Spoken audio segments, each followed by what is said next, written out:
Exit made this. I was down bad. When mommy told me that Well, your socks has some pink. I'm not racist, but I am Oh, believing does- about it. What does that one say? We're about to go live. We're about to go live. Damn Marshall got You're right.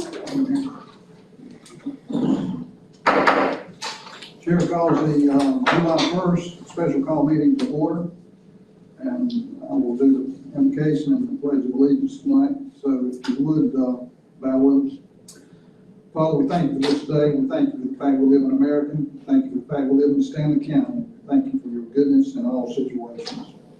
Pray for this country, and this nation, this state, this county, Lord, for the health problems that abound, for the turmoil, misdeeds, and the grievances, and everything else that's going on, Lord. We just ask that you intervene and have your mighty way. In Jesus' name, amen.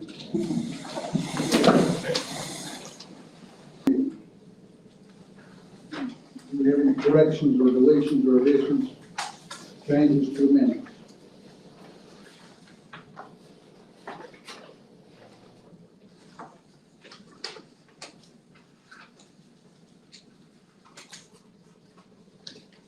Yesterday, we met.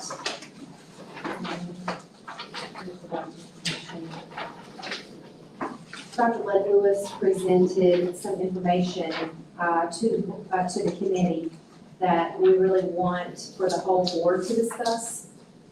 The IB program, if you'll look in your packets, I feel like Dr. Led Lewis can probably talk about. Is it appropriate to speak to it now or at Let's that wait, time? let's wait, we'll wait. Okay. So that sounds good. So what we did, we went over that, and then we also looked at the three possible plans. He said that a decision would be coming soon, that they wanted to gather more information.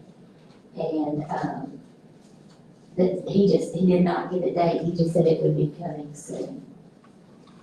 Would do so, Terry, I appreciate it. And then we will also have some additional information after that.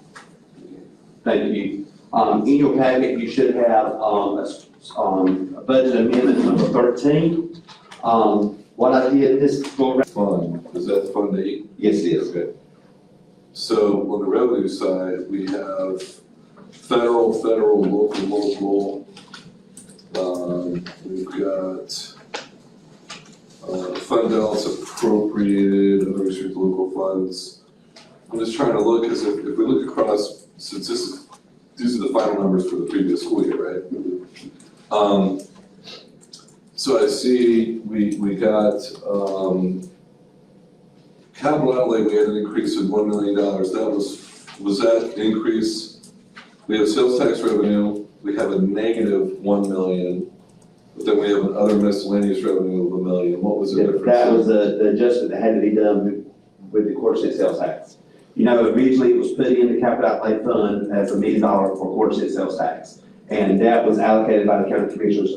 So we had. Just to pay back from this year, okay? Exactly.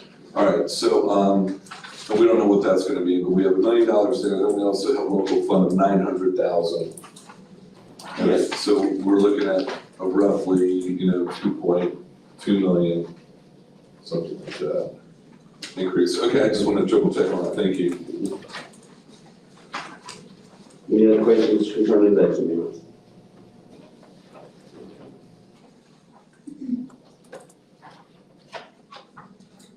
Also, during last night's finance meeting, funding of contracts was discussed.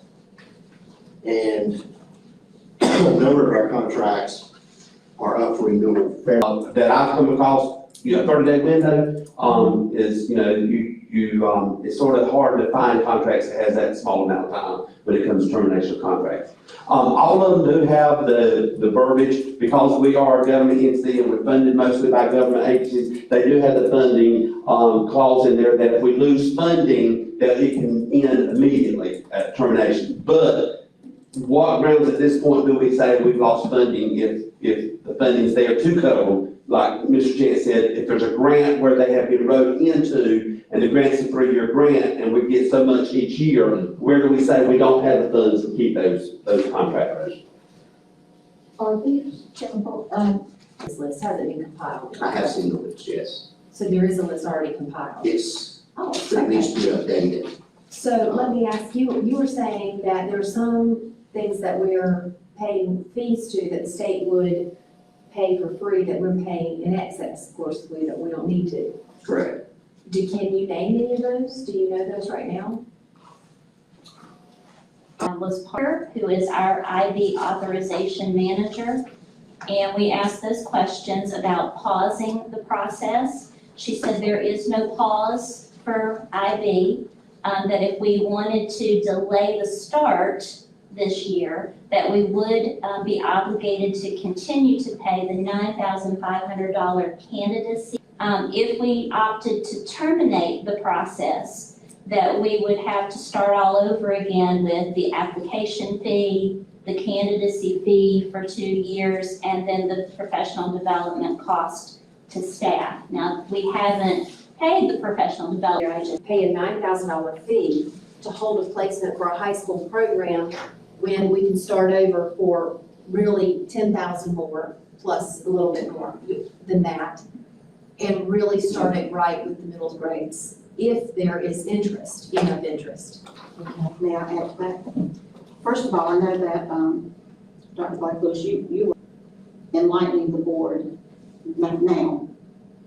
I don't. Say $20,000 or $30,000 of taxpayer money that we have spent. I think you've heard about the plan, the remote instruction plan that's due to DPI by July 20th. And that plan was just a shell of the outline, and it primarily talking about the 5 remote instruction days that would be in the calendar, kind of an outline for those days. So that was the beginning of our discussions. And then, of course, our discussions have grown, and now we're talking about planning for Plan A, Plan B, and Plan C. It's our thought that we have at least a skeleton of a plan for all 3 plans, because I'd be willing to bet whatever plan we start on, we're not gonna finish. So at least we're kind of have a bag of tricks, or, we're prepared for all 3 plans. We were expecting, we need to know what kind of curriculum plan we need for our students. And then the rest of us resources, it's our job to make that happen. So I'm gonna turn that over to the remote.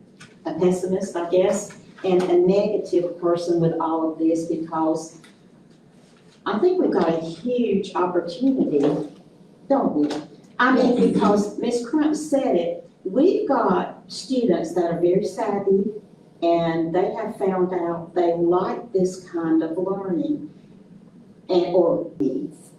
And if I can make one other comment about homeschool, Nancy Hadley, we're not providing. And so some parents are saying, oh no, I don't want to do that. So, but we want them to understand that they don't have to get a homeschool license to keep their child at home. We're gonna offer remote instruction and give all their instruction through our remote Quick learning. recommendation, that would be something that would be great to get in the paper. Yes. Yes, Things you could do, but you sort of have to plan for it. You can't just flip a switch, I don't think, to do it, but it's a good point that Ryan brought up. so Mr. McIntyre, also to respond to your question,